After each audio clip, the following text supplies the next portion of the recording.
Imagine cruising at 34,000 feet when a single gesture shatters the illusion of safety.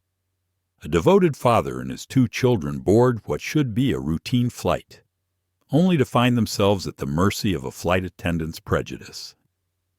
In an instant, a polite request for dessert becomes a moment of public humiliation and physical assault. What happens when a simple, "May I please," meets a cold, condescending glare? How far would you go to protect your child from injustice at 34,000 feet?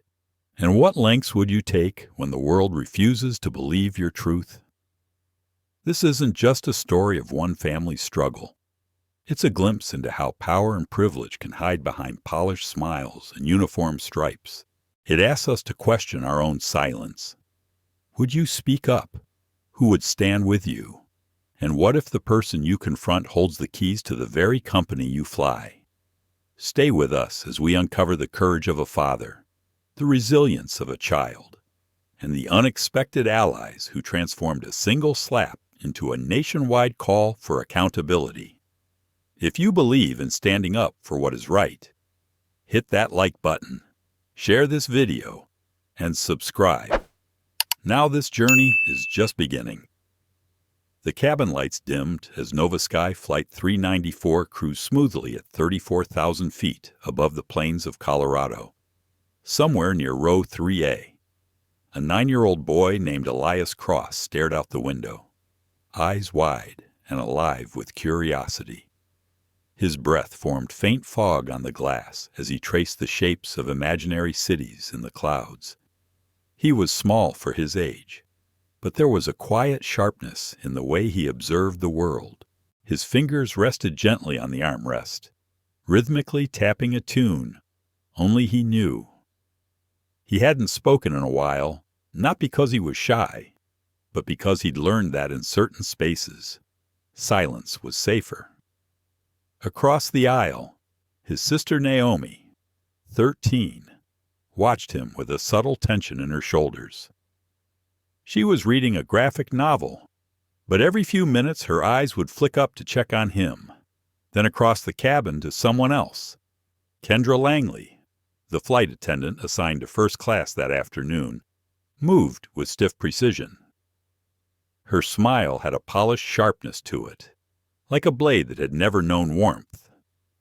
Since takeoff, her attention had been generously given to the other passengers, most of whom were white, wearing watches that whispered wealth and entitlement. But when it came to the Cross family, her tone always dipped into something cold and tight.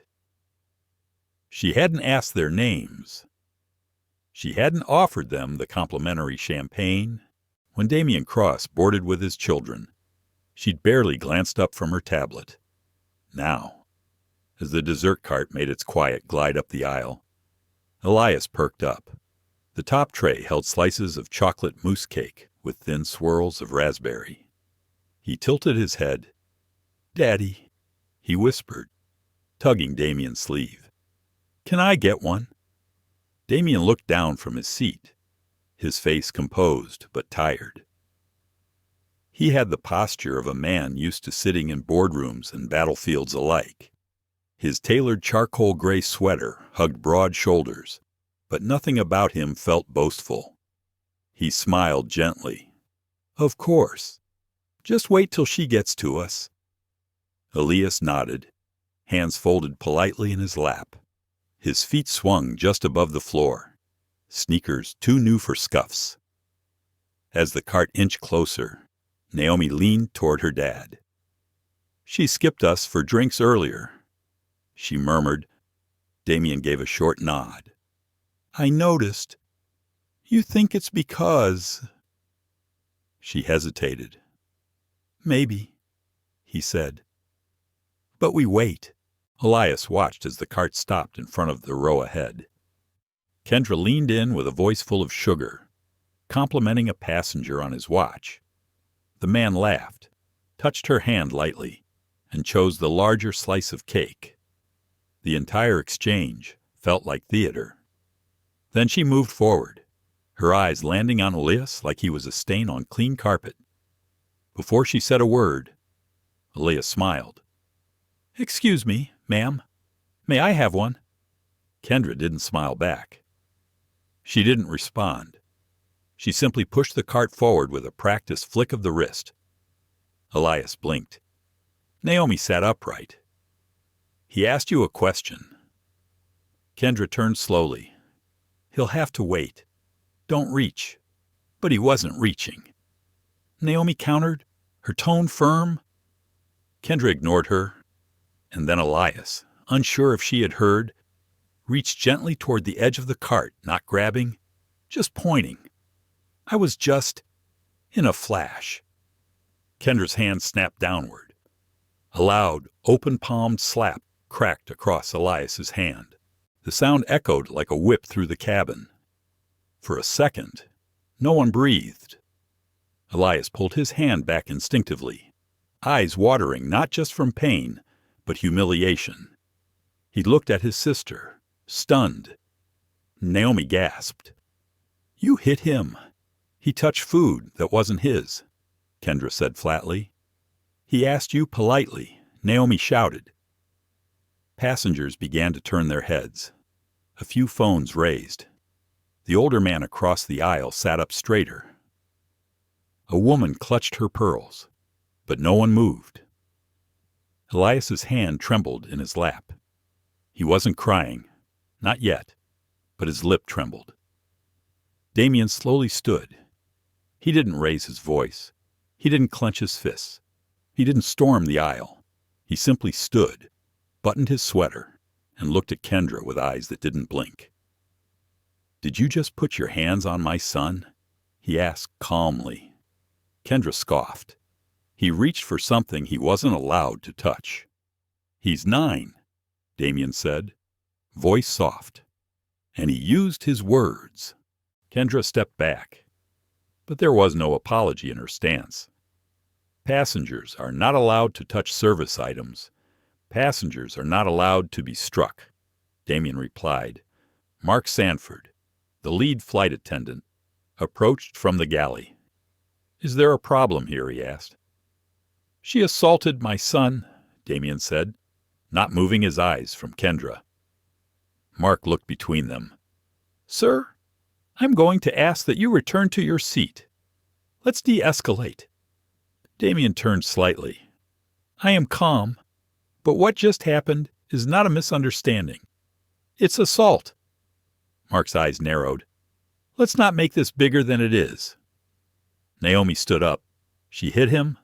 "I saw it too," said a new voice. Across the aisle, Helen Givens had risen. Silver curls framed her face. That boy was being polite. She struck him for no reason.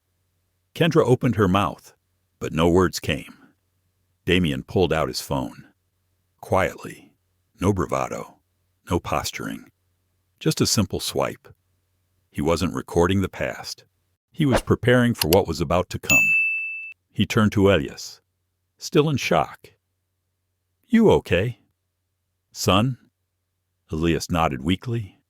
Then Damien looked back at Kendra, his voice barely above a whisper. "You shouldn't have done that." And somewhere in the hum of the engines, something shifted. The air didn't feel the same anymore. What began as a flight from Dallas to Seattle had just taken a turn, not in altitude, in gravity. Something heavy was falling, and it wasn't the plane.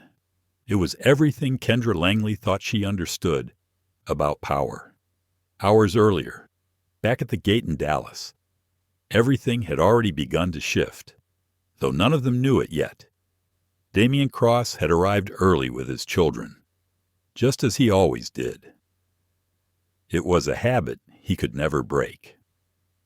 As a boy, he and his mother used to show up at bus terminals hours ahead of schedule, just in case.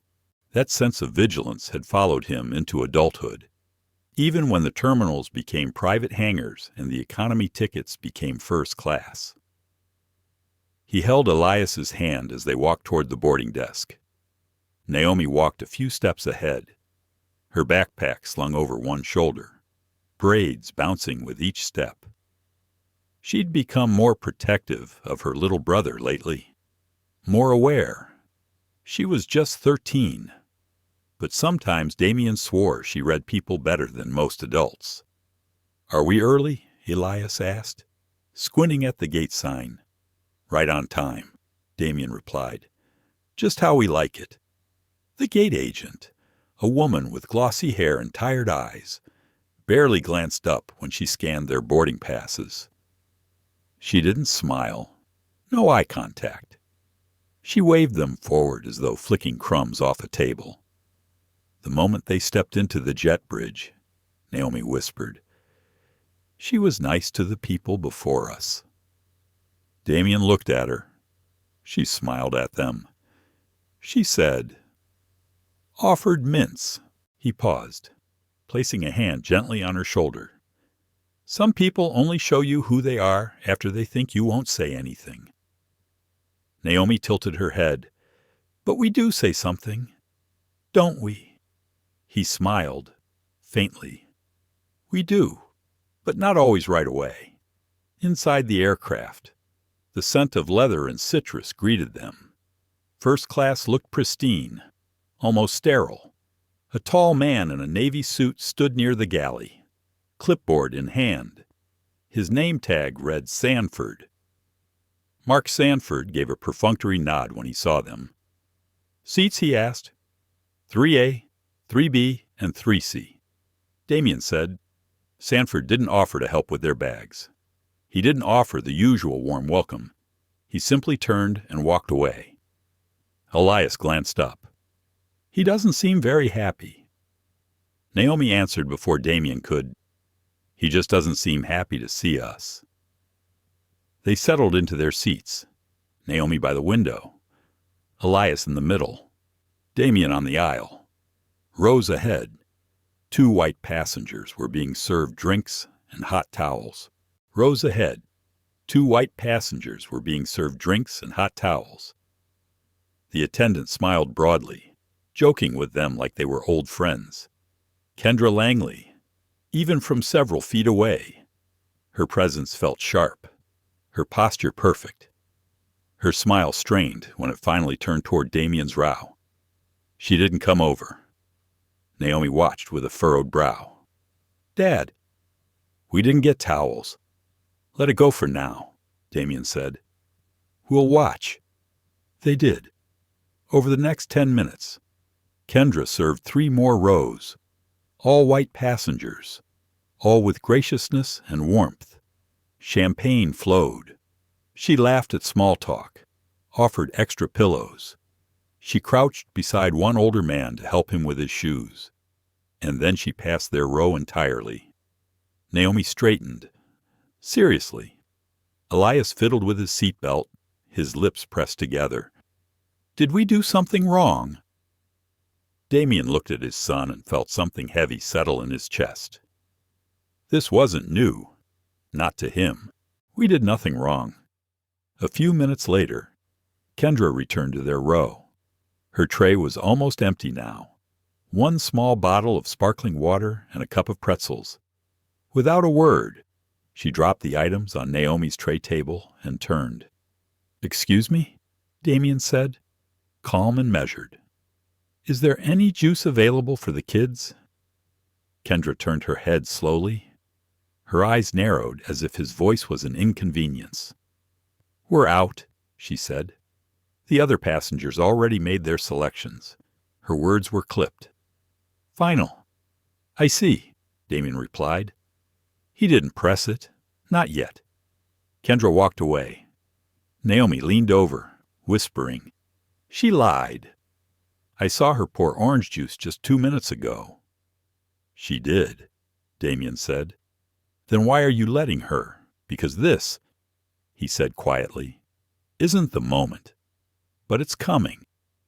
Naomi looked confused, but said nothing more. Elias slumped into his seat, looking out the window. From the galley, they could hear Kendra laughing again. Loud now. Free, as if the very act of excluding them gave her energy. Across the aisle, a woman in her 70s observed silently. Helen Givens, a retired social worker, had spent decades advocating for children who were too often ignored. She didn't know the Cross family, but she had seen this pattern before, over and over. The warm welcome for some, the cold wall for others. She pressed a hand against her necklace and made a note to keep watching. Back in row 3, Damien opened his laptop. Not to work, but to focus his mind. Numbers and contracts calmed him, and yet his gaze drifted again and again toward his son's face, toward the heaviness that didn't belong on a child's shoulders. He wondered, not for the first time, what the cost of protection truly was. You raise your children to believe they belong in every room, but the world will keep trying to prove them wrong. His fingers hovered above the keyboard. Then he heard Elias whisper, "I think she doesn't like us." Naomi's voice came sharp, low. "She doesn't, and she doesn't care if we notice." Damien reached for his son's hand, held it for a moment. "Liking us isn't required. Respecting us is. But what if she doesn't?" Elias asked. Damien looked him in the eye. "Then we show her what it looks like." There was a pause. Then Naomi, still fuming, added, "We should have just flown private." Damien smiled sadly. "And missed this lovely experience?" Elias giggled quietly. The first smile he'd shown since boarding. The plane pushed back from the gate. The engines hummed. From her station, Kendra shot one last look down their row. Something in her face almost dared them to complain. But no one said a word. Not yet. The sky outside turned a brilliant shade of gold, and the temperature in row 3 grew colder by the minute. Damien Cross adjusted his watch as the aircraft leveled out above the clouds. The soft glow of the overhead light bathed his hands in amber, revealing a delicate scar across his knuckle, faint, old. He traced it absently while staring ahead, as if it anchored him in a memory he hadn't visited in years. Beside him, Elias had leaned against Naomi's shoulder. He wasn't asleep, just quiet, too quiet. Naomi didn't say much either, though her eyes darted toward the aisle every few seconds like she was waiting for something to go wrong. The air around them felt thick with unfinished sentences. Damien reached into the seat-back pocket and pulled out a dog-eared paperback he always traveled with. It was a worn copy of a book his mother once read on buses, between cleaning jobs. He flipped to a folded page, but his eyes weren't on the words. They were scanning, listening, preparing. He had learned the art of waiting with dignity long ago, in the galley. Kendra Langley clicked ice cubes into glasses with mechanical precision. The sound of tongs striking crystal, the hiss of carbonated water. Her movements were seamless, efficient, cold. She laughed again, soft and bitter, as if she had already filed them, row 3, as a non-problem, or perhaps a satisfying irritation. Her conversation with Mark Sanford was just low enough to be indecipherable, but Damien watched her glance over her shoulder. Once, then again. A flicker of something passed across her face. A small twitch, perhaps guilt, or calculation. It was gone before he could pin it down, Naomi whispered without turning her head. "She's watching us." "I know," Damien said. "You think she's going to try something?" "I don't know what she'll do," he said gently, "but I know what we will do." Naomi glanced up at him, her voice barely above a breath. "And what is that?" "We will stay grounded," he said. "You always say that." "I always mean it." She fell quiet. Damien reached into his bag and pulled out a small notebook. He handed it to Naomi. "What's this for observation?" he said. "Write what you see, what people say, what they do." Naomi opened the notebook. "Like a report, like a record," Damien replied. "Not all battles are loud. Naomi's face softened. She understood. She always had. Elias stirred, sitting up. Are we almost there? Not yet, Damien said. Try to relax. I'm not sleepy. Elias replied, I just feel weird. Weird how Naomi asked. Elias frowned. Like when someone's staring at you but not saying anything. Damien placed a steady hand on his son's back. You're safe. We're right here. A voice interrupted them. Kendra. She was standing by their row, arms crossed, looking down like she had discovered a misplaced bag of trash. Tray tables, she said flatly. Ours are already up, Naomi replied, polite but pointed. Seatbacks then, Kendra said, looking directly at Elias. Damien moved slightly forward. He's sitting upright. He was slouching when I passed by. He's 9, Damien said calmly, and he's not slouching now. Kendra's jaw clenched. If it's truly an issue, Damien added, perhaps the pilot should be notified. Mark Sanford emerged from the galley just as the words left Damien's mouth. His eyes narrowed. Is there a concern here? Kendra stepped back, gesturing toward Elias. The child was not following cabin rules. Mark addressed Damien. Sir, we'd appreciate your cooperation. You have it, Damien said. We're seated upright. Tray tables are stowed. Our seatbelts are fastened. And we're quietly minding our business. Mark's lips twitched. He said nothing, just nodded and retreated. Kendra lingered a second longer. Just make sure he understands, she said. Naomi stood, voice clear. He understands more than you do. Damien placed a hand on her arm. Sit. Naomi. She did, but the fire in her eyes didn't dim. Kendra turned on her heel and stormed off, but not before muttering something under her breath. Naomi turned to her father.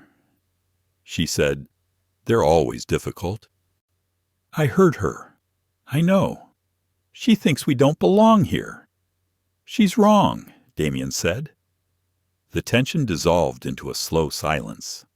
Across the aisle, Helen Givens exhaled deeply. Then she reached into her tote bag and pulled out a single Werther's caramel. She leaned toward Elias with a warm smile. My grandson's about your age, she said. Would you like one? Elias nodded shyly. Damien smiled at her. Thank you. Helen nodded. You're doing a fine job, she whispered. Don't think nobody notices. Naomi looked at her. Are you a teacher? Close? Helen chuckled. Retired social worker. That's even better, Naomi said. Helen winked. Damien felt something in his chest loosen for the first time since takeoff. A small, quiet crack in the tension. It wasn't rescue, but it was recognition, and sometimes that was more powerful. Later, as the cabin lights dimmed for the evening portion of the flight, Damien opened his laptop again. Elias had fallen asleep on Naomi's shoulder now. She had closed her eyes, too, but her notebook was still clutched in her lap. Damien clicked open a document. It wasn't work-related. It was titled simply Incidents. Inside were entries, dates, times, names, moments like this, moments that might seem small to some, but never were. He started typing.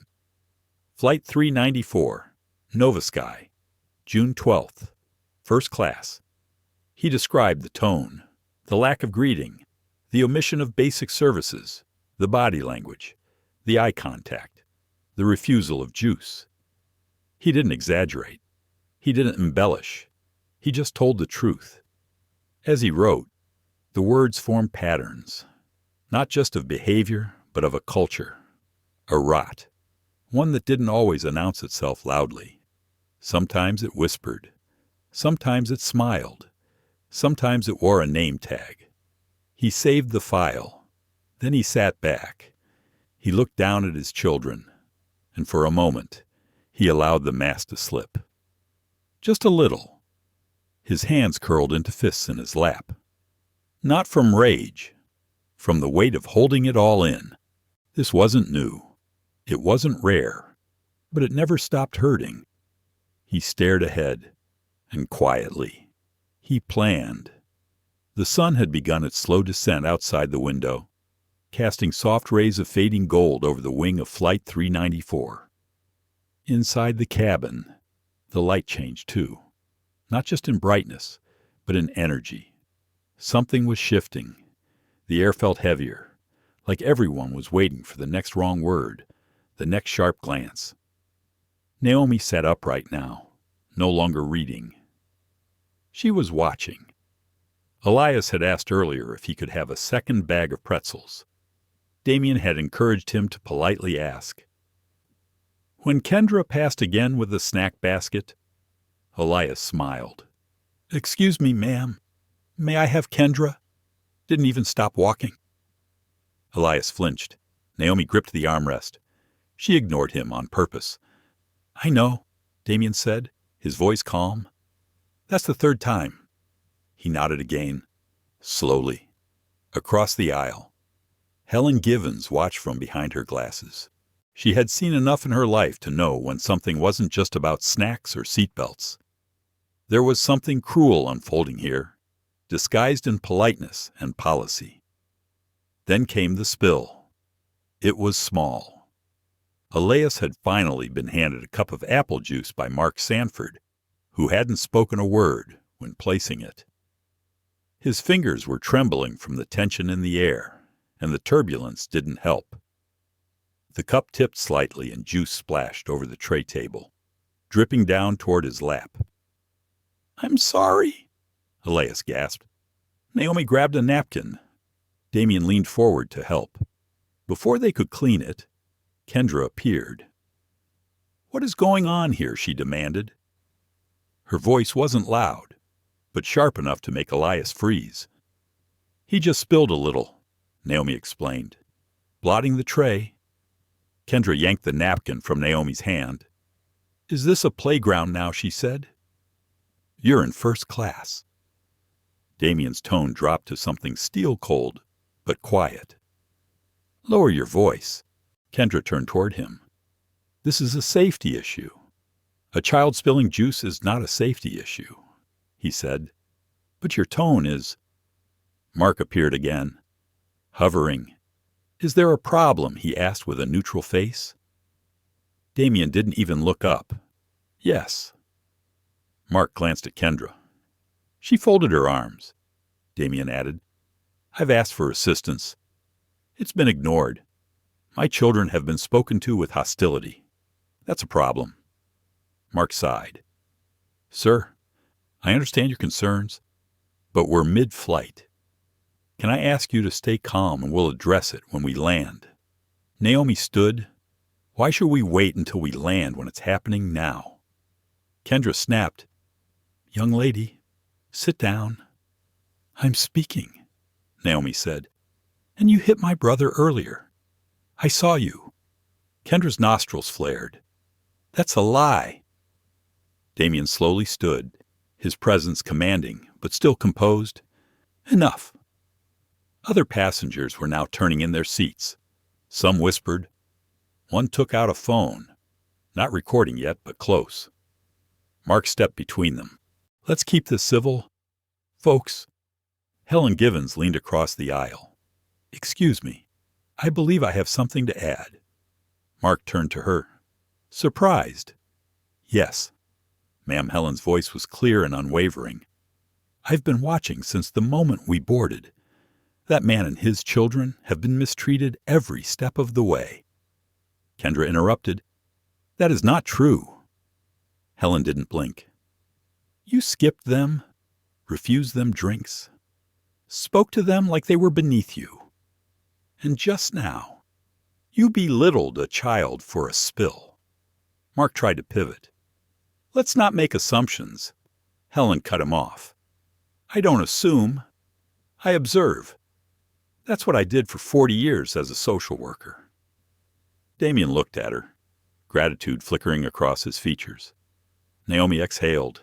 Kendra's voice shook. "You're siding with them." Helen looked at Elias, then back at Kendra. "No, I'm siding with decency." A beat of silence followed.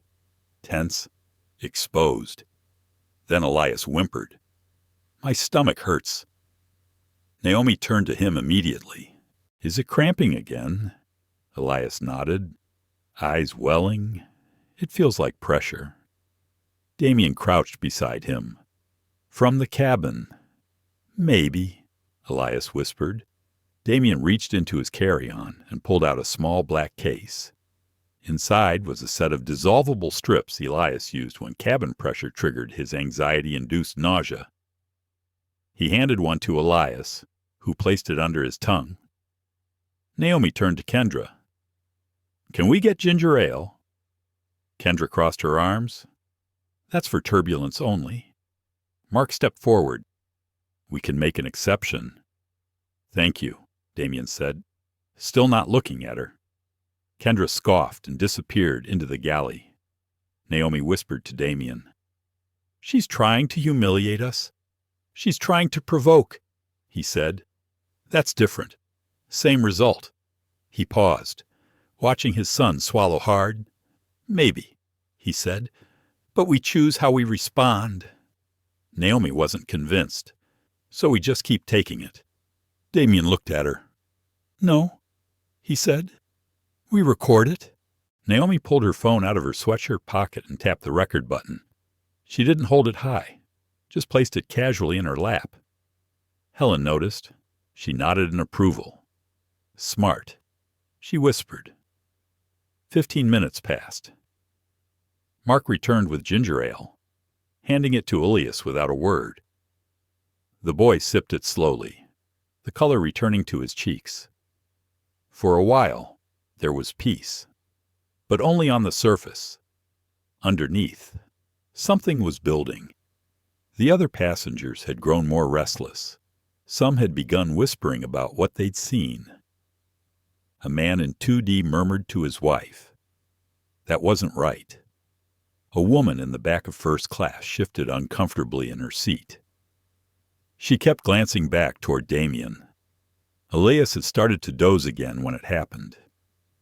Kendra returned with a tray of desserts.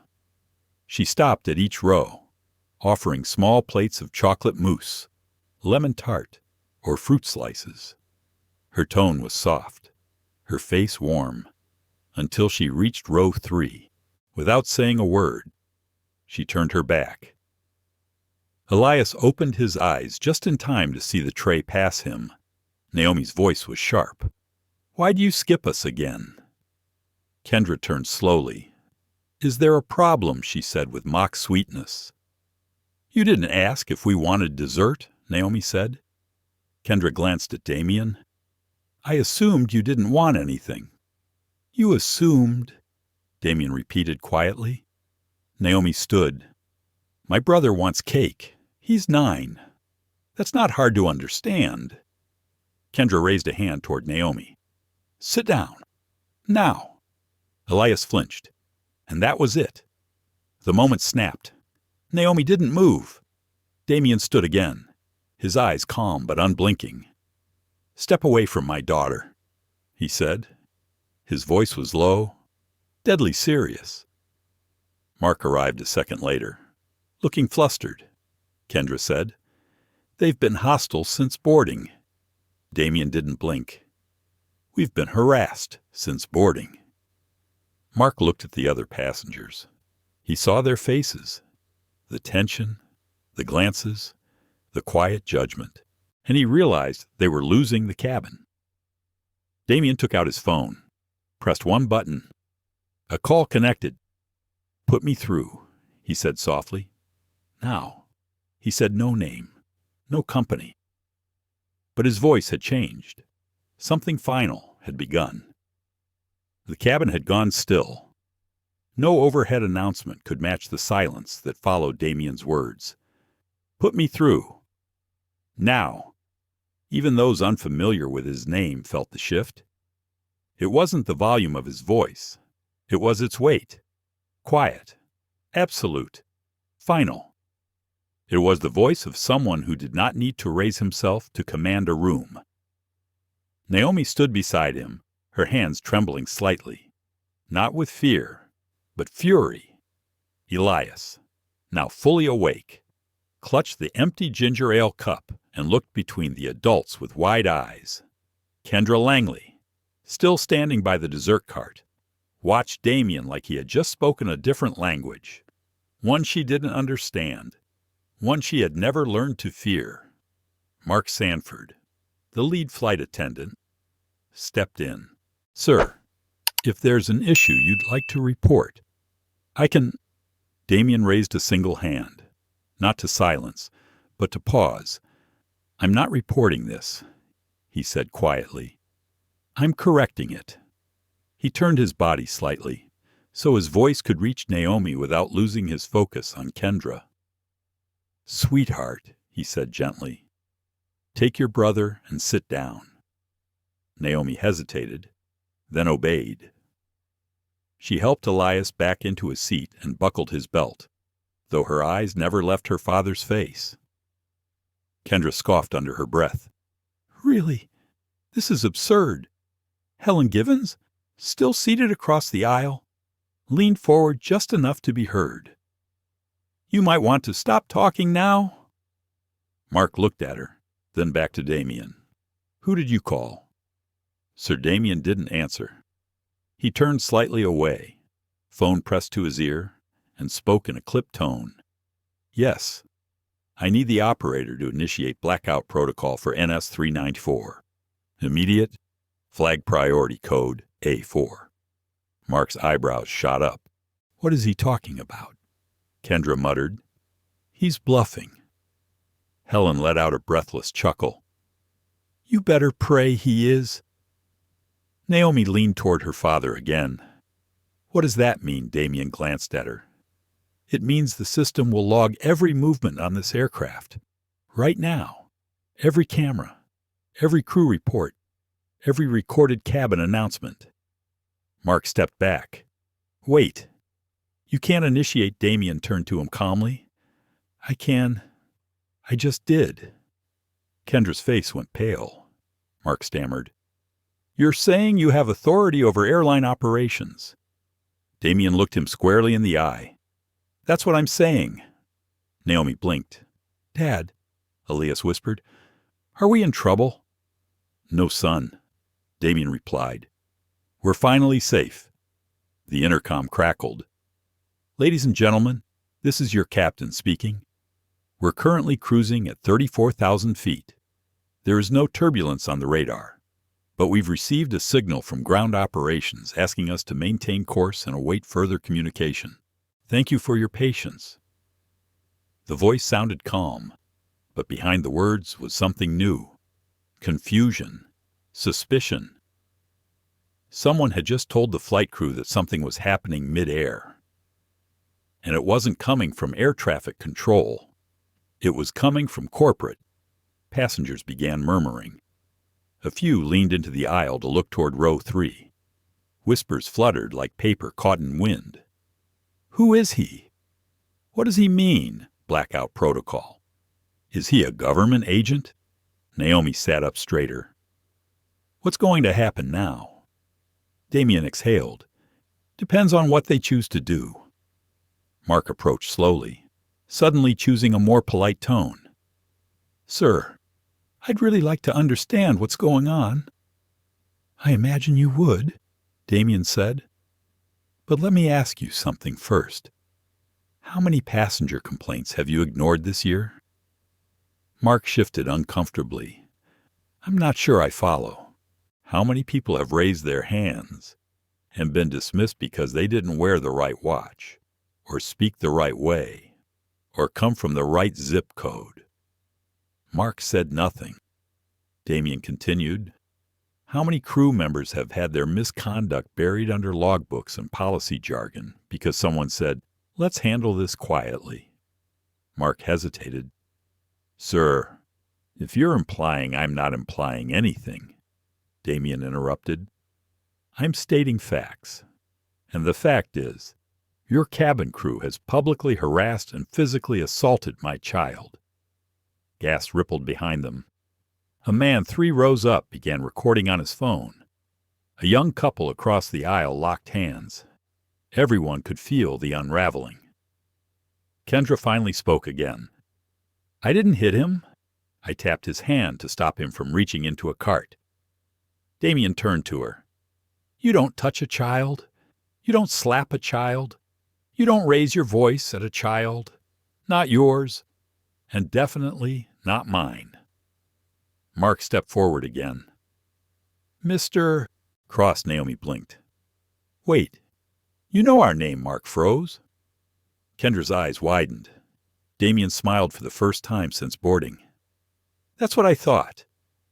Naomi leaned toward her brother. "He knows. Eli. He just didn't say anything earlier," Elias whispered. "Why?" "Because they thought we'd stay quiet." The cabin lights flickered once, then returned. A different attendant, not Kendra, not Mark, walked down the aisle with a sealed envelope and handed it to Damien. He opened it. Inside was a printed message. "Alert board member on Flight 394. Flagged escalation in progress. Prepare for immediate incident review upon landing." Naomi read over his shoulder. "What's that mean?" Damien replied. "It means the board knows I'm here now." Kendra took a shaky step back. "Wait, you're on the board." "No," Damien said. "I'm above it." Kendra's mouth opened, but nothing came out. Damien stood fully now, tall and still. "My name is Damien Cross. My family owns 38% of NovaSky's holding structure. I don't just sit in meetings. I write policies. I don't just suggest change. I implement it. You hit my son. You insulted my daughter. You mocked my family. And you did it in public." Kendra looked ill. Passengers were now openly filming. Mark raised his hands. "Mr. Cross, I think we should de-escalate this now. Let's wait until we land." Damien turned to him. "You had your chance to de-escalate. At the gate, during boarding, when you saw it happening and did nothing." He sat down again, adjusting his cuffs calmly. Naomi whispered, "Are they going to get fired?" "That's not up to me," Damien said. "That's up to them, and how honest they are when the cameras stop rolling." Then he leaned in slightly, his voice only for her. "But consequences are coming, and this time, they're not waiting for landing." The hush in first class wasn't just silence anymore. It was awareness. Everyone could feel it. It was in the way passengers shifted in their seats, no longer immersed in movies or magazines. It was in the subtle way their eyes flicked toward row 3, not with judgment now, but with recognition. Something had changed. Elias sat up a little straighter, clinging to his ginger ale cup like it was a shield. Naomi remained close to him, her phone still resting silently in her lap. Camera pointed downward, but still active. She wasn't recording now, just watching, always watching. Across the aisle, Helen Givens folded her arms and looked forward with quiet pride. She had seen injustice before, in schools and courtrooms, in hospitals and homes, but rarely had she seen it unravel so publicly, so precisely, so deservedly. Damien didn't raise his voice. He didn't need to. Power, when it is real, doesn't shout. Mark Sanford returned to the front galley and pulled out his in-flight operations tablet. His hands were shaking as he typed internal memo requests, crew incident reporting protocol, pilot communication logs. He wasn't sure what he was supposed to do anymore. The rules had changed in real time. Kendra Langley paced quietly at the back of the first-class section, her jaw locked tight. She had moved from outrage to disbelief to something dangerously close to panic. Her certainty that she'd be backed by the airline had dissolved the moment Damien Cross said the word board, but she wasn't ready to surrender. Not yet. Back in row 3, Damien closed the envelope and slid it into his briefcase. He exhaled slowly, his fingers briefly brushing over the leather like he was centering himself. Naomi spoke first. "What's going to happen to her?" "That depends," Damien said. "On what?" "Whether she doubles down or tells the truth." Naomi narrowed her eyes. "You think she will?" "I think fear makes people unpredictable," Elias asked. "Are we going to get kicked off the plane?" Damien smiled gently. "No. Son, this time, we land on our terms." The captain's voice came on overhead. "Ladies and gentlemen, we've been informed of an onboard matter requiring standard review upon landing. This does not affect flight safety. We will continue to Seattle as scheduled. Thank you for your cooperation." Naomi looked up. "They made it official." Damien nodded. "It's on record now." Passengers exchanged glances. Some nodded in quiet approval. A few looked stunned. It was rare to see consequences arrive before touchdown. A few minutes later, Kendra made a move. She returned to the cabin. She walked slowly, deliberately, toward Rovary. Her hands were clasped. Her eyes were blank, like someone performing a role she didn't believe in. She stopped in front of them. Damien didn't flinch. Naomi sat perfectly still. Kendra cleared her throat. "I'd like to apologize for any miscommunication or discomfort earlier." Naomi blinked. "Miscommunication. I understand there may have been some misunderstandings regarding service." Damien raised a brow. "Say what you mean," Kendra faltered. "I regret if anything I did was perceived as hostile." Helen Givens coughed into her hand. Naomi looked at her father. "Is this how it ends?"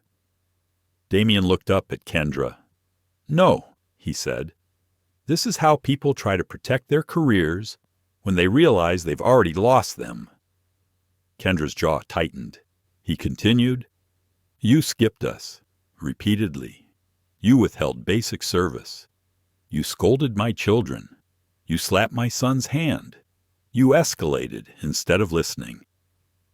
And now you're hiding behind passive words because you think maybe, just maybe, this might all blow over." Kendra said nothing. Damien leaned in slightly, voice steady. "You're not apologizing. You're managing damage. There's a difference." Kendra's face flushed. Naomi stared at her. "He was shaking when you touched him? Did you even notice? Elias didn't speak?" But his eyes said enough. Kendra looked down, but still didn't speak. And then, without another word, she turned and walked back to the galley. Naomi whispered, "That's it." Damien nodded slowly. "She's out of options." Naomi shook her head. "She doesn't even look sorry. Some people aren't sorry for what they did. They're sorry for getting caught." The lights dimmed further. The cabin entered its final cruising altitude. Outside, the sun dipped below the clouds, bathing the horizon in a sliver of blood-orange light. Naomi whispered again, "She made us feel small." Damien looked at her. That was her intention. But look around. Naomi glanced down the rows. Every eye had turned toward them, not with suspicion anymore, but with something deeper. "Respect," Elias whispered. "I don't feel small anymore." Damien placed a hand on his shoulder. "That's the point." The hum of the engines filled the next few minutes. Naomi rested her head against the window. Elias began to nod off again. Damien remained upright, alert. His mind wandered, just slightly, to the last time something like this happened. 4 years ago, a different airline, a hotel shuttle. A bellhop had ignored his presence for 10 minutes while holding the door for every guest behind him. When Damien had spoken up, the man had laughed and said, I thought you were just a driver waiting to load bags." It wasn't the insult that stayed with him. It was the ease of it, how natural it had come, how unthreatened the man felt saying it, how certain he was that Damien wouldn't matter. That moment had stayed buried for years, until now. Damien reached into his bag again and pulled out a small envelope of documents. A new initiative, one he'd been drafting quietly but never finalized. A new internal compliance board, staffed not by executives, but by a third-party ethics team, focused on in-flight equity and anti-discrimination reviews. He looked at the title on the first page. Airborne Equity Protocol. He had written it on a napkin 2 years ago. Now, it felt like prophecy. And maybe, just maybe, its time had come. Naomi stirred beside him. "Are we almost there?" "Almost. I don't want to fly again for a while." He smiled. "That's fair." Elias murmured something in his sleep. Naomi covered him with a thin blanket and leaned back. Damien opened the window shade. Outside, the sky was endless.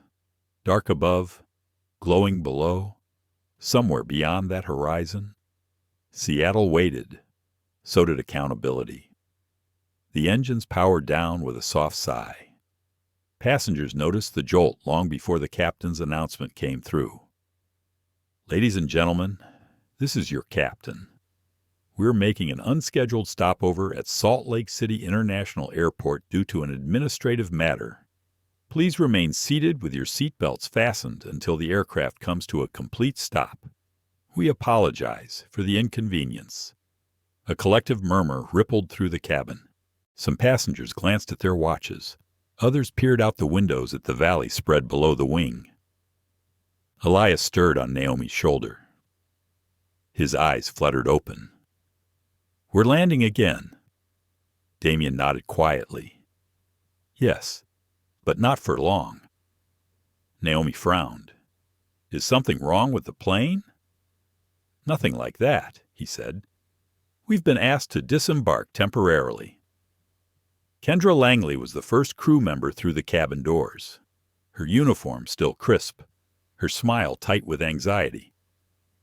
She hastened to the galley and hushed words with Mark Sanford.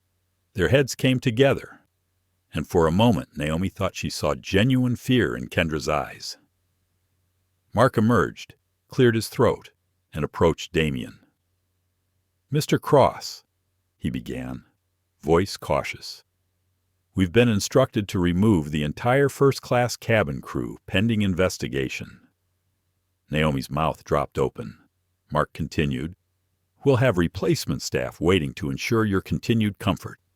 We apologize for this delay." A few passengers exchanged confused glances. No one expected a crew change mid-flight. Damien remained calm. "I appreciate the update." Mark nodded. "Please bear with us as we deplane briefly. You may exit through doors 1 or 2. Passengers stood, gathering their belongings.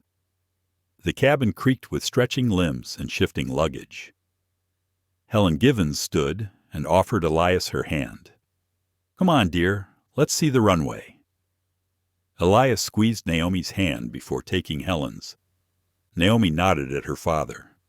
Damien stood last, absorbing the moment. The air inside the cabin felt thin, heavy with anticipation. Once on the jet bridge, the chill of the terminal air greeted them. A small crowd pressed behind the same row of seats where they had sat. Journalists with cameras, airport security officers, a cluster of NovaSky executives in Navy suits. Their faces were serious, respectful, uneasy. Damien guided his children down the hall. Naomi squeezed his hand. "Are they going to take her away?" He didn't answer immediately. He was sizing up the scene. The executive stood in a loose line, waiting. Security officers lingered near the entrance to the aircraft. A NovaSky badge flashed on the lapel of a woman who stepped forward. "Mr. Cross," she said, "I'm Diane Pierce, Vice President of Flight Operations." I want to personally apologize for the actions of Ms. Langley and the subsequent lack of response from our crew." Naomi listened. Elias tugged at her sleeve. Diane continued, "As of this moment, Ms. Langley and all first-class cabin crew members are being deplaned. A replacement crew has been dispatched. We will provide full compensation details. And we have initiated an internal review of our policies to ensure this does not happen again." Her words were measured, genuine. The executives behind her nodded, some with sympathy, others with regret. Damien looked at Diane. "Thank you for stepping in." Diane nodded. "Thank you for bringing this to our attention in such an eloquent way. Your call to the chairman was pivotal." He accepted the praise with a nod. "I only ask that my family be treated with basic respect." A few shutters clicked as photographers captured the moment. Naomi blushed. Elias looked confused by the attention. Diane stepped aside, gesturing toward escalators leading to the departure lounge. "This way, please." As they walked, Naomi whispered, "Why are they so nervous?" "He knows sweetheart," Damien said. "He owns part of this company. They have to take him seriously." Naomi swallowed. "They're still doing the right thing. Sometimes it takes a crisis to change policies," he said. They reached the lounge. A handful of passengers sat on plush chairs, sipping coffee. A replacement crew in crisp uniforms stood at the far end, ready with fresh towels and menus. Mark Sanford joined them there. He avoided Damien's gaze. When he noticed Naomi watching, he spoke haltingly. "Miss Cross," he began, "I'm sorry for my part in this. I had a responsibility to step in sooner." Naomi nodded slowly.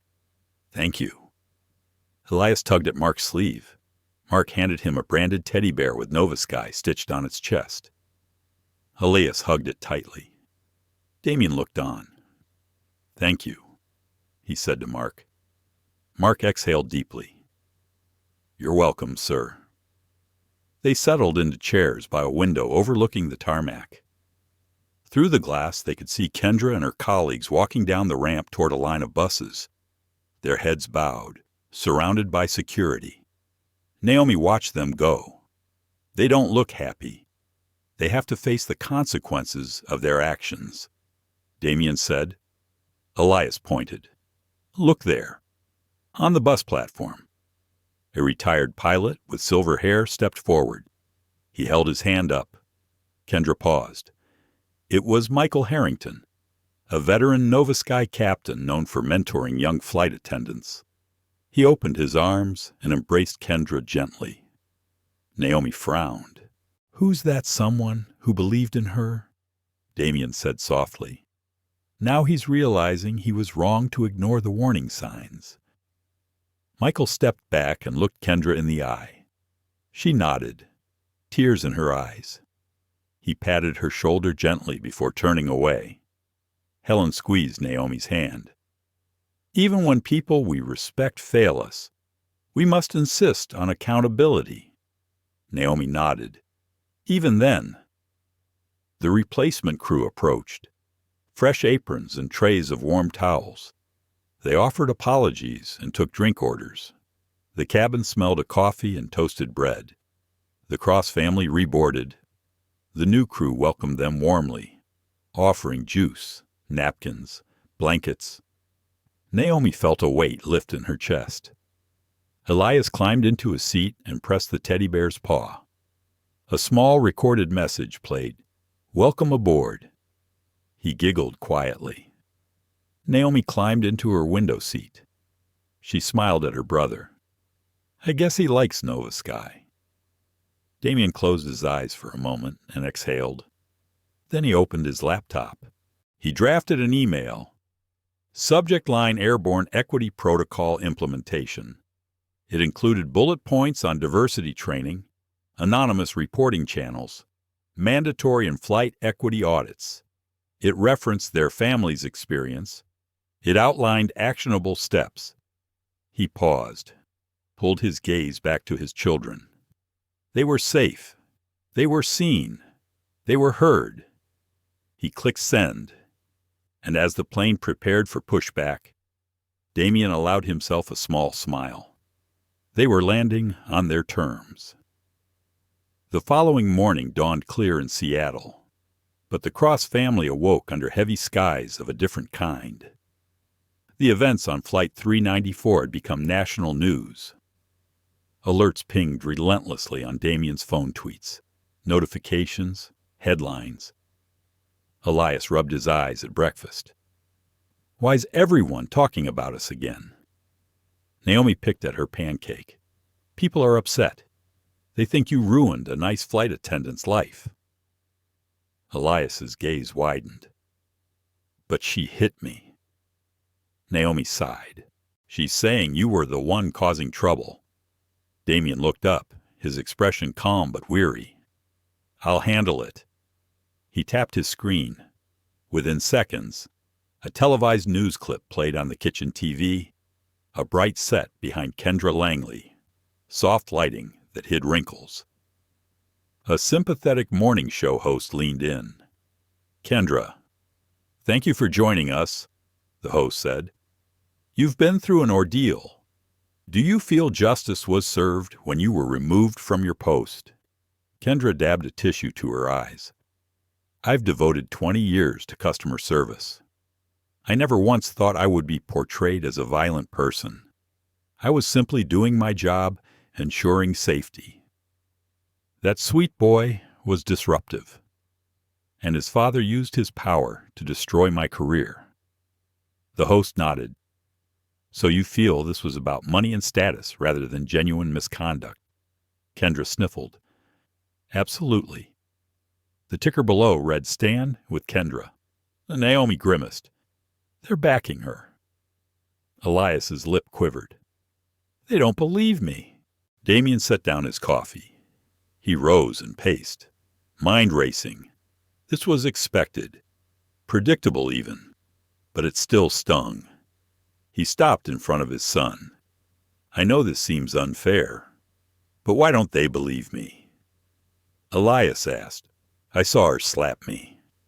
That's because social media can be louder than truth, Damien explained. People hear the story they want to hear. Naomi stood too. We need to fight back. Damien nodded. We will, but we do it right.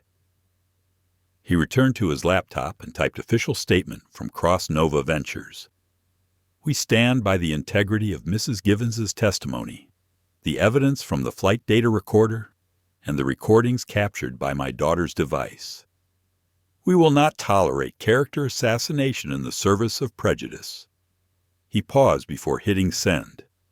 Always lead with the facts. Naomi pressed her lips together. Do you think it will help?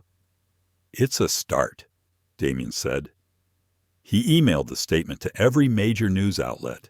Within minutes, it appeared on websites and was cited by journalists. On social media, replies were mixed. Some applauded his transparency. Others attacked him for abusing power. Elias grabbed a toy airplane from the counter and mimicked its flight path, piloting it around the table. I wish I could fly away. Naomi placed a hand on his shoulder. You'll fly through this. Elias. School that day held no respite at Hillsborough Academy. Word spread fast. By the time Naomi and Elias arrived, clusters of whispering students lined the hallway. Some glared. Others pointed. A few whispered, That's the kid whose dad owns the airline. A teacher greeted them with forced neutrality. Naomi gripped Elias's hand. Keep your head up. They entered class. The teacher cleared her throat. Today we have a new substitute. Mrs. Conrad will cover until after lunch. Mrs. Conrad smiled, but looked uneasy when she spotted Naomi and Elias. Naomi sat at her desk, heart pounding. Elias slipped into a seat beside her. A classmate, Aiden, leaned in. Your dad must be loaded. Can you get me free flights? Naomi froze. Before she could reply, the teacher snapped, "Aiden, enough." Aiden shrugged. "Just askin'." Elias winced. "He hit me." "Aiden." Aiden rolled his eyes. "Yeah, right. You were the one messing around," Naomi shot back. "Get out of here." Mrs. Conrad cleared her throat. "Class, settle down, please. We're starting algebra." But the tension lingered. Each time Naomi or Elias answered a question, a ripple of snickers followed. During lunch, Naomi confronted a group of girls. "Why are you being mean?" A girl named Chloe shrugged. "We heard your dad used his money to bully a flight attendant." Naomi's voice shook. "That's not true." Chloe leaned in. "Lower. Reverse racism is real. You know, maybe your dad is the bully." Naomi's heart pounded. She felt eyes burning into her back. A seed of doubt sprouted. What if he was wrong? What if the world believed that rather than her brother, Elias sat beside her, picking at his sandwich? "Can we go home?" Naomi squeezed his hand. "Not yet." She swallowed hard and marched to the principal's office to request a meeting about bullying. Meanwhile, Elias slunk back to class. Damien arrived at his office that afternoon to urgent texts from his executive team. Competitors were calling. A rival airline CFO requested an emergency call. They were seeing dips in stock price tied directly to the story's volatility. His assistant said, "Sir, we need damage control." Damien closed his eyes for a moment. Then he opened his laptop to new files from his security team analysis of bot accounts boosting Stand with Kendra, funded by shadow accounts linked to Pinnacle Holdings, NovaSky's chief competitor. He muttered to himself, "Predictable but vile." He drafted a second memo. "Investigate any corporate interference in this case. Document all findings." Tone remains factual. He hit send. Back at Hillsborough, Naomi and the principal, Ms. Ellis, sat in a small office. Naomi told her story calmly, pointing to news articles. The principal listened, jotting notes. "I take this very seriously." Ms. Ellis said, "No student should be ostracized. I will address the faculty and the class. I want to ensure your brother and you feel safe." Naomi nodded, relief flooding her chest. "Thank you." Ms. Ellis rose. "I'll call you after school with an update." Naomi left the office. She felt a flicker of hope. Maybe there were people willing to listen. That evening, Damien picked up his children from school. Naomi ran to his side. "It's getting better." Elias looked at his father, eyes tired. "I want to forget about all this." "We will," Damien said. "But first we set the record straight. At home." Damien and Naomi reviewed the recordings from the smartwatch. The audio was clear Kendra's cold laugh. Her words, "Make sure they never fly first class again." Even the brief cockpit announcement referencing an administrative matter could be traced to the call he placed. Naomi's face lit up. "This will end it." Damien nodded. "We deliver it tomorrow." He drafted a letter to the FIA, attaching all evidence, calling for an external review. He emailed it with precision. A final ping, a statement from the National Flight Attendants Union expressing alarm at Kendra's behavior and pledging to review training protocols. Damien exhaled. "That should do it." Naomi smiled. "You're like a superhero." He ruffled her hair. "Just a dad." Elias yawned. "Can I go to bed now?" "Of course," Damien said. "I'll tuck you in." As he kissed his son goodnight, he thought of all the parents who couldn't protect their children with resources or influence. The unfairness of the world cut deeper now, but so did his resolve. He looked at Naomi before he closed her door. She nodded. Both understood truth and persistence could steer history's course, if only for a moment. In the living room, Damien sat at the desk, opening his journal. Under the heading, Flight 394 Consequences, he wrote, "Today we faced a backlash fueled by prejudice and power. We countered with evidence and compassion. The fight isn't over.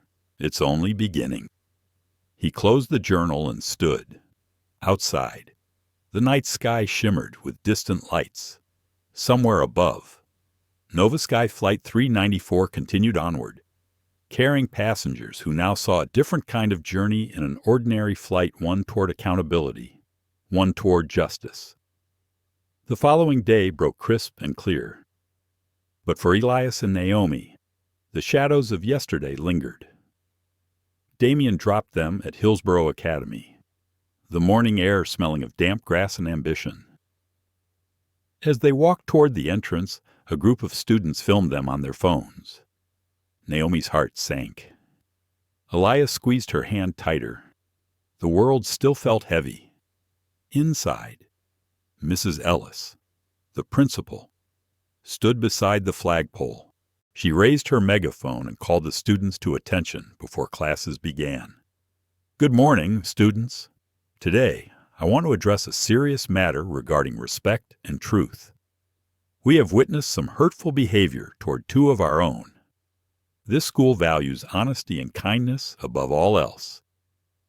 If any student has evidence that can help us understand what really happened on that flight, please bring it to my office immediately."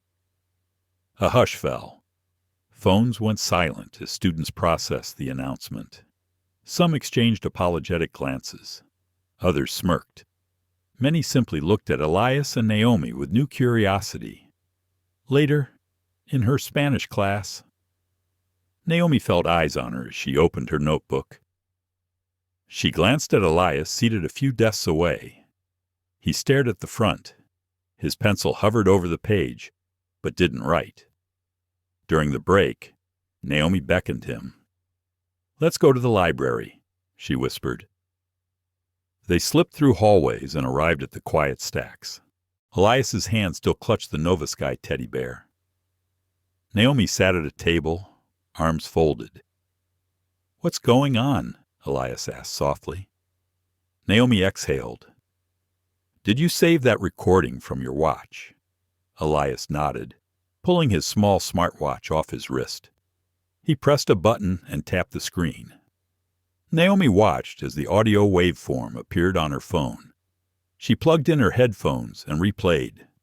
The faint hum of the cabin, Kendra's clipped footsteps, a muffled laugh, then clear as day. "Make sure they know their place. They don't belong up here." Naomi's eyes filled. "This is it. Will they believe us now?" Elias asked. Naomi placed a comforting hand on his arm. "We have to show them." They hurried to Mrs. Ellis's office. The principal greeted them kindly. "Do you have something to share?" she asked. Naomi handed her phone. It's from my brother's watch." Mrs. Ellis plugged Naomi's phone into her computer. She pressed play. The office filled with the quiet but damning voice of Kendra Langley. Mrs. Ellis's expression hardened as the audio played. When it ended, a heavy silence followed. Mrs. Ellis pressed the screen. "This is undeniable." Elias swallowed. "Does that mean people will stop believing what they saw on TV yesterday?" Mrs. Ellis nodded. "I will share this with the staff and the student body. And I will call the local news so they can update their coverage. They owe your brother an apology." Tears pricked Elias's eyes. Naomi hugged him. See truth matters. That afternoon, the school's announcement system crackled. Attention students and faculty. Due to new evidence regarding the events on Flight 394, we have revised our statement. Audio evidence has been confirmed as authentic. NovaSky Airlines will be issuing a public apology, and disciplinary actions are being taken against the crew involved. Please join us at lunch in the auditorium for further discussion on respect and accountability. Naomi and Elias exchanged relieved smiles. For the first time since boarding, Eldest felt seen. Naomi felt that fierce spark of justice. Later, at home, Damien reviewed his tablet. News outlets flashed updates. Many now ran the audio. Kendra's public support evaporated. From Stand With, Kendra had been replaced by Dasham Justice for Elias. Corporate rivals who had funded smear campaigns faced scrutiny. Emails to the FIA had prompted an external inquiry. Stock prices for NovaSky stabilized. But Damien knew the fight wasn't over. Powerful interests resisted accountability when it threatened their bottom line. That evening, a senior executive from Pinnacle Holdings called. His tone was carefully polite.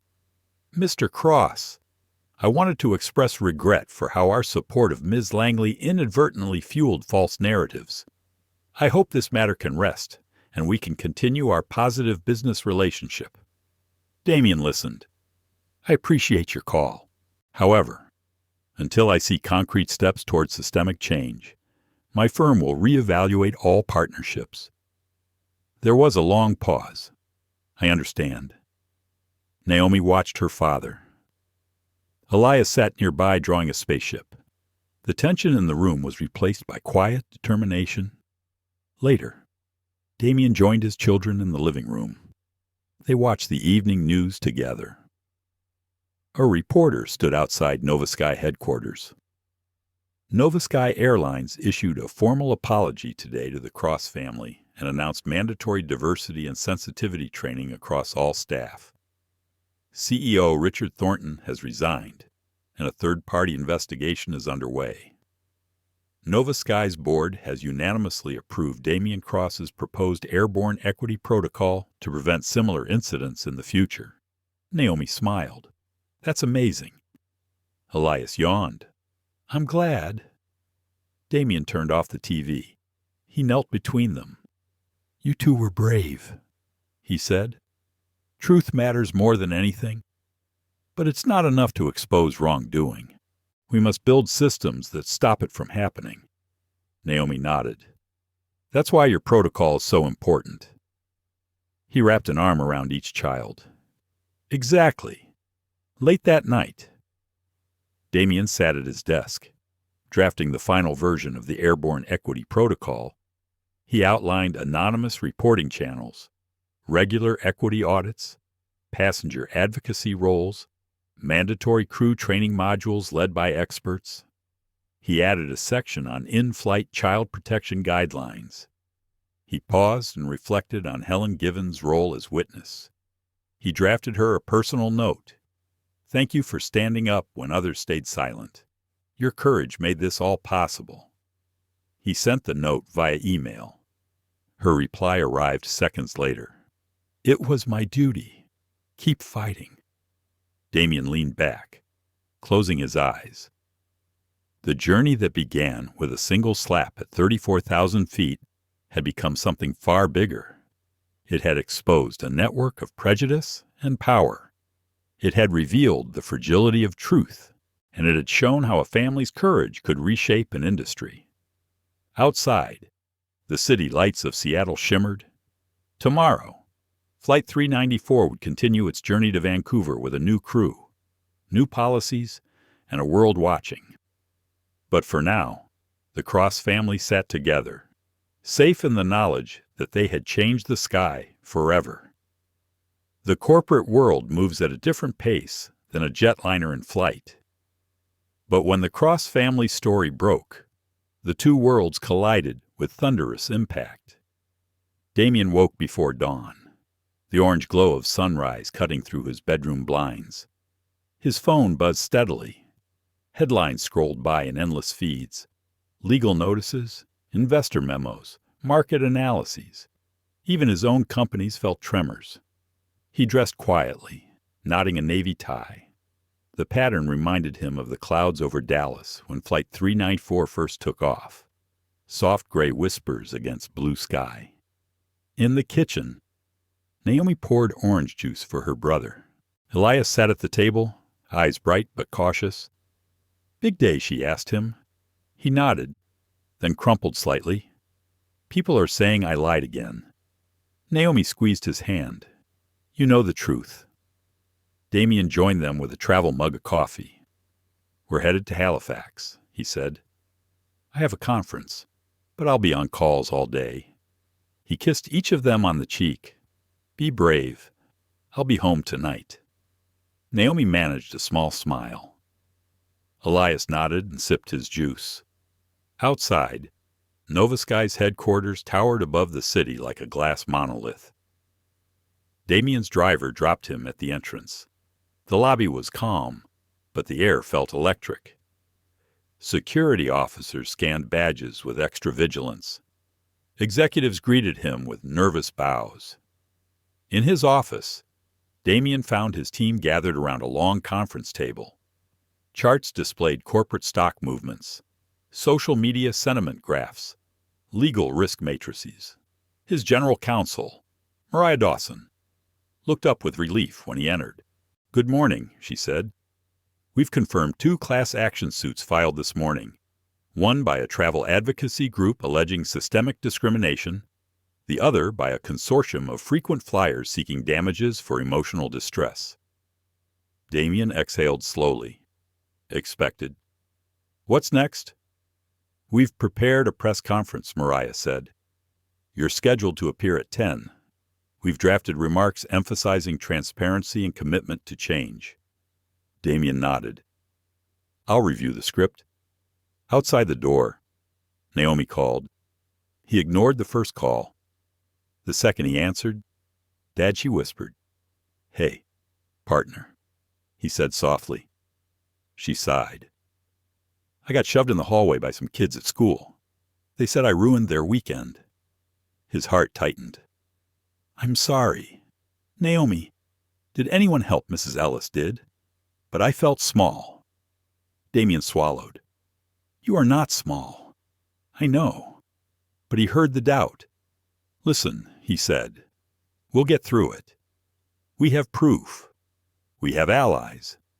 And we have truth. I love you." She said. "I love you both," he replied. He hung up and squared his shoulders. At 10, Damien stood at a podium in a glass atrium overlooking the city. Cameras clicked. Reporters leaned forward.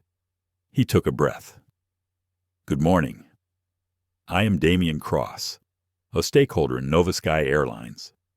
Yesterday, audio evidence confirmed that a NovaSky flight attendant, Kendra Langley, used discriminatory language and physical force against my 9-year-old son on Flight 394. I appreciate the board's swift action to remove the crew, and I regret that our policies failed to protect my family and other passengers. To prevent future incidents, I am implementing the Airborne Equity Protocol, which includes mandatory in-flight sensitivity training, anonymous reporting channels, and independent oversight for all crew conduct. We will work with third-party auditors to ensure compliance. NovaSky Airlines pledges to make every passenger feel safe and respected, regardless of race, gender, or background. Thank you." Silence, then flashes. A few hesitant applause. He stepped back. Mariah appeared at his side. "Well done," she said. But his phone buzzed again, an email from the Federal Aviation Authority requesting full cooperation in an investigation. He nodded, set it up.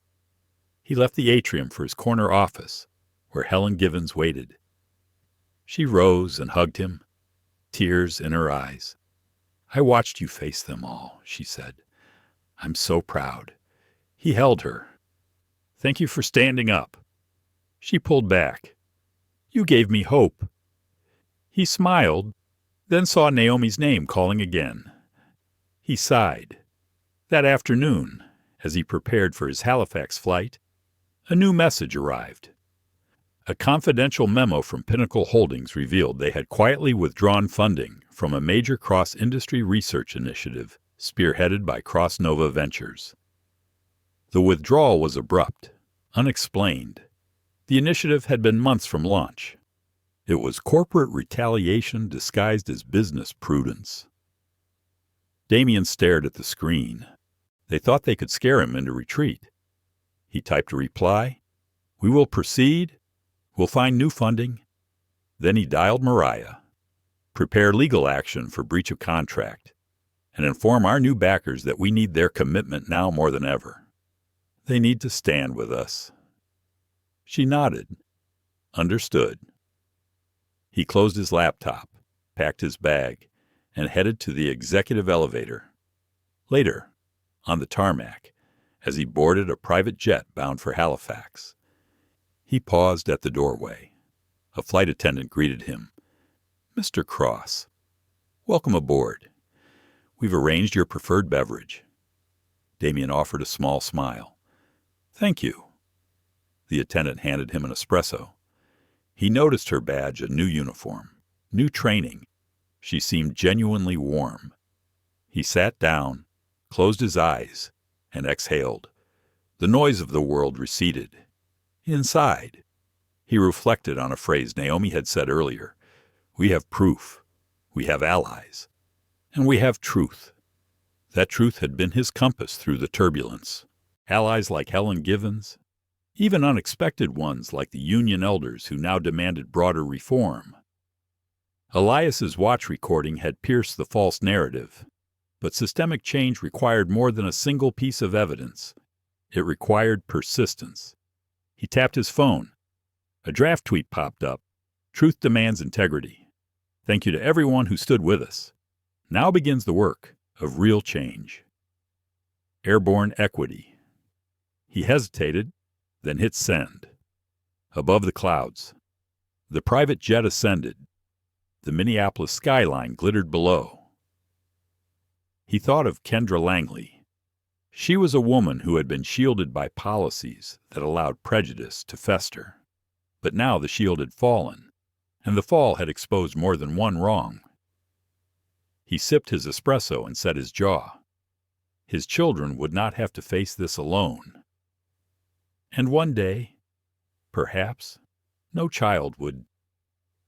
He closed his eyes, trusting the wings of accountability to carry them all toward a fairer sky.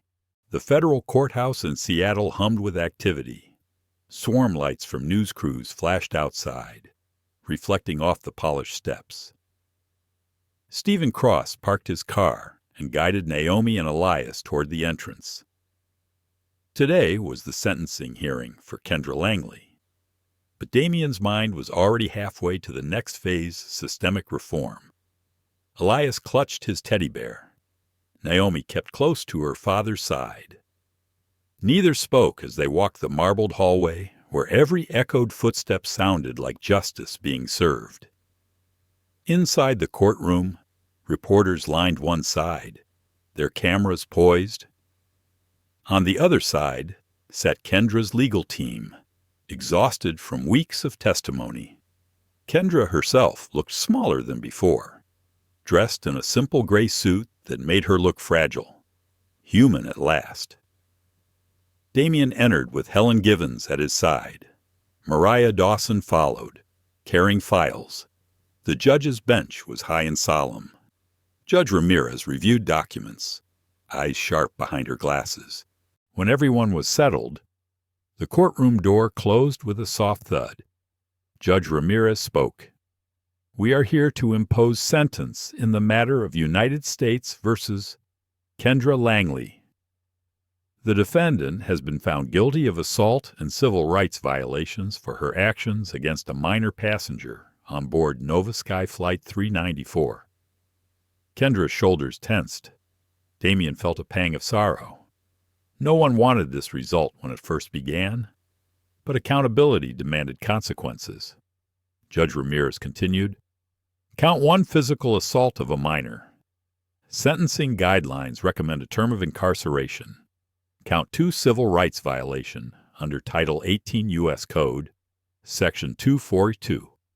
Additional guidelines apply. The gallery watched in silence. Naomi squeezed Elias's hand. He looked to his father, eyes wide but calm. Kendra's attorney stood. Your Honor, Ms. Langley has expressed remorse and accepts responsibility. She requests leniency and community service in lieu of incarceration. Judge Ramirez nodded. I have reviewed the pre-sentence report. The defendant's prior record is clean. However, striking an 8-year-old child on 2 occasions constitutes a serious breach of public trust. I will consider mitigating factors. Kendra's eyes filled with tears as the judge paused.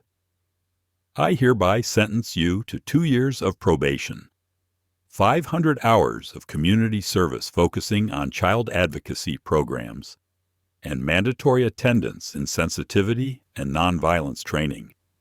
This court also orders restitution to the Cross family for their emotional distress and legal expenses, to be determined through civil proceedings. A collective exhale swept the room. It wasn't the prison term many expected, but it carried weight. Kendra folded into herself, relief and regret mingling on her face. Judge Ramirez closed her book. Court is adjourned. Reporters surged forward. Microphones extended. Damien stood calmly, Naomi and Elias at his side. He raised his hand for attention. I respect this court's decision. While I sought greater accountability, I accept this outcome and hope Ms. Langley will use this opportunity for genuine growth. But our work is far from over. He turned to Kendra. She met his gaze, tears glistening. For a moment, they shared the understanding of how far the system had to stretch to reach justice. Outside the courthouse, the world had gathered. Cameras whirred. Microphones hovered. A journalist asked, "Mr. Cross, do you believe justice was served?" Damien inhaled deeply. "It's a step. True justice requires institutional change so that no child endures what my son did." Another reporter shouted, "Will you drop the civil suit now?" He shook his head. "We will continue with civil proceedings. Accountability must include restitution and policy reform." A cheers rose from onlookers. Naomi smiled. Elias hugged his father's leg. Back at NovaSky headquarters, the board convened an emergency meeting via video link. Executives in distant offices greenlit the formal adoption of the Airborne Equity Protocol. They approved funding for an independent oversight committee and began appointing members from civil rights organizations and child welfare advocates. Damien watched the vote tally appear unanimous approval, a milestone achieved. Later that afternoon, he logged into a secure network to initiate Shadow Protocol, his private data backup and incident monitoring system. This measure protected evidence against tampering by rival corporations or rogue insiders. His cybersecurity team confirmed that attack attempts on their systems earlier had originated from shell accounts linked to Pinnacle Holdings. Those attempts had been blocked by Shadow Protocol. He instructed his team to share forensic logs with federal investigators. No more secrets. Meanwhile, Naomi and Elias visited Helen Givens at her home. Mrs. Givens smiled as they entered her cozy living room, filled with books and photos of her grandchildren. "Come here," she said, hugging Elias. "Breakfast is nearly ready." They chatted over waffles. Elias told Helen about the court hearing. Naomi asked about Helen's career. "I learned early that children need advocates," Helen said, "someone who hears them when no one else will." Elias beamed. "That's what you did for me." Helen's eyes filled. "And what you did for me, dear." The children left with cookies for the drive home. Naomi talked of starting a school club for reporting discrimination. Elias doodled logos for the Airborne Equity Protocol on a napkin. That evening, Damien and his children reunited at home. The news played in the background, commentators debating the adequacy of Kendra's sentence. Most agreed that the systemic implications mattered more than the individual verdict. Damien tucked Elias into bed, noticing the teddy bear laying next to a stack of storybooks. He turned to Naomi, who lounged on her bed reviewing the day's events. "Proud of you," he said. She nodded, eyes thoughtful. "I want to help other kids who can't fight." He pulled her close. "And you will." In his home office. Damien opened his journal again. Under the heading Systemic Reform. Day 11, he wrote Court Outcome Achieved. Shadow Protocol Active. Independent Oversight Committee formed. Next step, partner with FAA and the Department of Transportation to mandate equity protocols industry-wide. He closed the journal and looked at the family photos on his desk. Among them was the image of Elias leaning on Naomi's shoulder, smiling on Flight 394 before the incident, a reminder of innocence lost and strength regained. Future challenges awaited, but for tonight, accountability had been unmasked, shields had fallen, and the Cross family knew that truth, once revealed, could never be hidden again. The morning sunlight streamed through the glass walls of NovaSky's revamped training center. Damien Cross stood before a group of new flight attendants, each in a crisp uniform bearing the updated NovaSky emblem. The room murmured with anticipation. Posters along the walls displayed the Airborne Equity Protocol anonymous reporting hotlines, clear guidelines on respectful service, zero tolerance for discrimination. Damien cleared his throat. His presence was calm, authoritative, yet approachable. He surveyed the young faces. Some were fresh graduates, eager, others veterans, wary of the changes. All had heard the story by now. "Welcome to NovaSky's new chapter," Damien began. "You are the face of our company in the skies. Every passenger you serve matters. Every interaction counts. You will learn to recognize bias, not just in others, but in yourselves. You will learn to speak up, to intervene, to protect." He paused as a video played behind him, the security footage and audio recordings from Flight 394. Kendra Langley's actions and their consequences. The hush deepened. When a child can't use his voice, we must be his voice. Damien continued. When a family is wronged, we must set it right. A few attendants shifted. Some took notes. Others watched silently, absorbing the gravity. That afternoon, Naomi and Elias visited the inaugural Youth Aviation Forum held in NovaSky's Seattle headquarters. A banner read, "Young Voices, Safe Skies." School children lined up at booths explaining equity initiatives. Naomi manned a station about reporting bias. Elias chatted with peers about the young traveler's voice system, a smartwatch feature he helped design to record emergencies. A local news crew approached. "Naomi, how does it feel to see your ideas in action?" She smiled. "It's amazing. We wanted to make sure no other kids feel powerless on a plane." Elias added, "Now everyone can speak up if something feels wrong." The reporters nodded, impressed. Later, Damien toured the facility with industry leaders from the FAA and Department of Transportation. They inspected training modules, emergency procedures, and community outreach programs. "We intend to recommend this model nationwide." One FAA official said, "Your protocols set a new standard." Damien nodded. "Thank you. But it's only the beginning." Back at home that evening, Damien's phone beeped. It was a message from Helen Givens. "You did it. The world is listening." He replied, "Thanks to you. Downstairs." Naomi and Elias set the table for dinner. Their mother, Dr. Sophia Cross, placed bowls of pasta on each plate. She looked at her husband with pride. "You've turned a nightmare into transformation," she said softly. He sat, tired but content. "Our children deserve that." Elias took a bite and declared, "This is the best pasta ever." Everyone laughed. Later, the family gathered in the living room. Damien retrieved his journal and flipped to a blank page beneath the heading, Future Flight Paths. He began to write expand equity protocols across all airlines, partner with educational institutions for youth reporting systems, sponsor research into systemic discrimination in travel, lodging, and transportation. Naomi watched him. Dad, what about schools? Can we bring this to other areas? He paused, then smiled. Absolutely. Elias yawned. Are we done fighting now? Damien tousled his hair. Not done.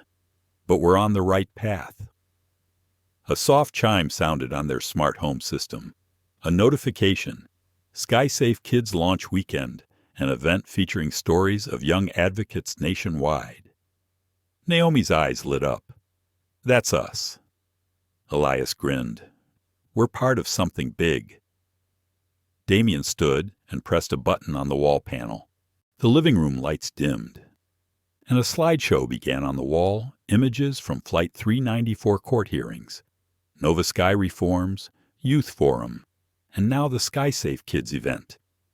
He turned to his children. We belong in the sky. Everyone does.